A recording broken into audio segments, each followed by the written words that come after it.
നമസ്കാരം എല്ലാവർക്കും ഷേളീസ് മൈക്രോ കിച്ചണിലേക്ക് സ്വാഗതം. ഇന്ന് നമ്മളൊരു ജ്യൂസാണ് പ്രിപ്പയർ ചെയ്യുന്നത്.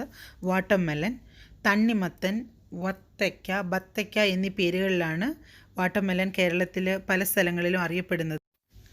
മനസ്സും ശരീരവും ഒരുപോലെ തണുപ്പിക്കാൻ പറ്റുന്ന ഒരു ജ്യൂസും കൂടിയാണ്.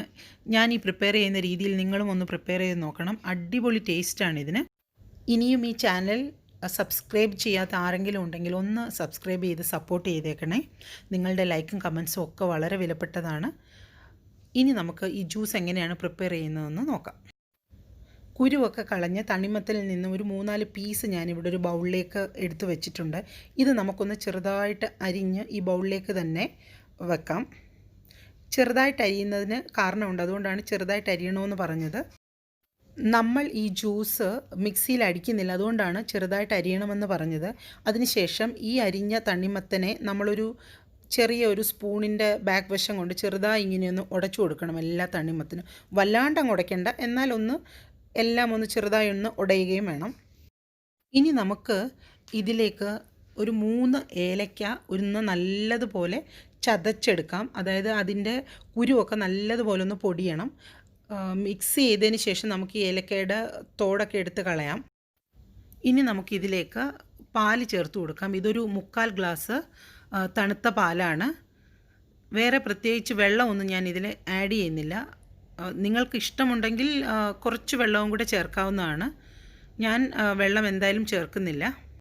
ഒരു 3 പേർക്ക് സെർവ് ചെയ്യാൻ പറ്റുന്ന ജ്യൂസ് നമുക്ക് ഇതിൽ നിന്ന് കിട്ടും. നമ്മൾ വെള്ളമൊന്നും ആഡ് ചെയ്യുന്നില്ല, എന്നാലും വാട്ടർമെലനിൽ നിന്നും ആവശ്യത്തിന് ജ്യൂസ് വരും. ഇനി ഇതിലേക്ക് ഒരു 1.5 ടേബിൾ സ്പൂൺ പഞ്ചസാരയാണ് ചേർത്ത് കൊടുക്കുന്നത്. അധികം മധുരമില്ലാത്ത വാട്ടർമെലൻ ആണെങ്കിൽ നിങ്ങൾക്ക് കുറച്ചും കൂടി പഞ്ചസാര ചേർത്ത് കൊടുക്കാവുന്നതാണ്. ഇതിലേക്ക് ഞാനൊരു 1.5 ടേബിൾ സ്പൂൺ സ്ട്രോബെറി സിറപ്പാണ് ചേർത്ത് കൊടുക്കുന്നത്.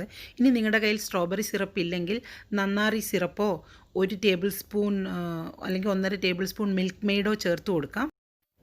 ഇനി ഈ സിറപ്പുകളൊന്നും നിങ്ങളുടെ കയ്യിലില്ലെങ്കിലും നമ്മുടെ ജ്യൂസിന് നല്ല ടേസ്റ്റ് തന്നെ ആയിരിക്കും. ഒരു എക്സ്ട്രാ ടേസ്റ്റാണ് നമ്മൾ ഈ സിറപ്പ് ചേർക്കുമ്പോൾ, അതുകൊണ്ടാണ് നമ്മളിത് ഉണ്ടെങ്കിൽ ആഡ് ചെയ്യണമെന്ന് പറയുന്നത്. ഇതിലേക്ക് നമുക്കിനി ഒരു 4-5 മിൽക്ക് ക്യൂബ്സ് ഇട്ട് കൊടുക്കാം. ഇനി നന്നായിട്ട് ഇതൊന്ന് മിക്സ് ചെയ്തതിന് ശേഷം നമുക്ക് ഫ്രിഡ്ജിൽ വെച്ച ഒരു 5 മിനിറ്റ് അല്ലെങ്കിൽ ഒരു 10 മിനിറ്റ് തണുപ്പിച്ചിട്ട് നമുക്കിത് സെർവ് ചെയ്യാം. 10 മിനിറ്റ് കഴിഞ്ഞു, നമ്മുടെ ജ്യൂസ് റെഡിയായി. ഞാനിതൊരു സെർവിങ് ഗ്ലാസ്സിലേക്ക് മാറ്റുവാണ്. അപ്പോൾ നിങ്ങളെല്ലാവർക്കും ഈ ജ്യൂസ് ഇഷ്ടമായി കാണുമെന്ന് ഞാൻ വിചാരിക്കുന്നു. നിങ്ങളെല്ലാവരും ഇത് പ്രിപ്പയർ ചെയ്ത് നോക്കണം. ഗാർണിഷിങ് അത് അവനവൻ്റെ ഇഷ്ടത്തിനനുസരിച്ച് നിങ്ങളുടെ വീട്ടിലുള്ള സാധനങ്ങൾ വെച്ച് നിങ്ങൾക്ക് ചെയ്യാം.